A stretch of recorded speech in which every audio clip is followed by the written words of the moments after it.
দক্ষিণ সিনেমার দুই মহাতারকা আলু অর্জুন ও রামচরণ শুধু রূপালী পর্দায় নয়, বাস্তব জীবনে তারা চাচাতো ভাই।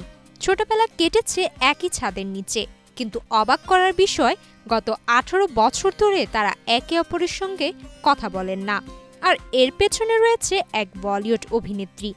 কে সেই অভিনেত্রী? সেই অভিনেত্রীর নাম নেহা শর্মা। গল্পটা শুরু হয় 2007 সালে রামচরণের ডেবিউ ফিল্ম চিরথা দিয়ে। এই সিনেমার নায়িকা ছিলেন নেহা শর্মা। তখন নেহা ছিলেন আলু অর্জুনের প্রেমিকা। সম্পর্ক এতটাই গভীর ছিল যে আলু নেহাকে জীবন সঙ্গিনী হিসেবে ভাবতে শুরু করেছিলেন। কিন্তু শুটিং চলাকালীন ছড়িয়ে পড়ে গুজব রামচরণ আর নেহার মধ্যে নাকি ঘনিষ্ঠতা তৈরি হয়েছে। এমনকি তারা গোপনে বিয়ে করে মধুচন্দ্রিমায়ও গিয়েছেন। এই খবর ছিল আল্লুর জন্য বড় ধাক্কা।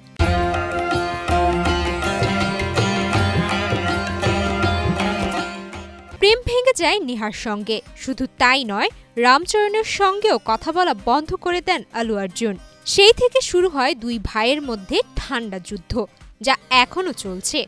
যদিও প্রকাশ্যে তারা পরিবারের সঙ্গে সৌহার্দ্য বজায় রেখেছেন, ব্যক্তিগত সম্পর্ক আর আগের মতো হয়নি। সম্প্রতি এক টেলিভিশন চ্যাট শোতে রামচরণ নিজেই মুখ খুললেন এ বিষয়ে।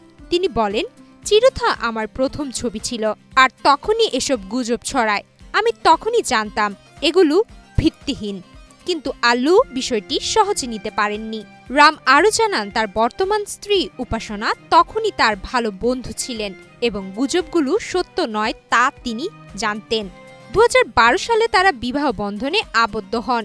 অন্যদিকে আল্লু 2011 সালে স্নেহাকে বিয়ে করেন।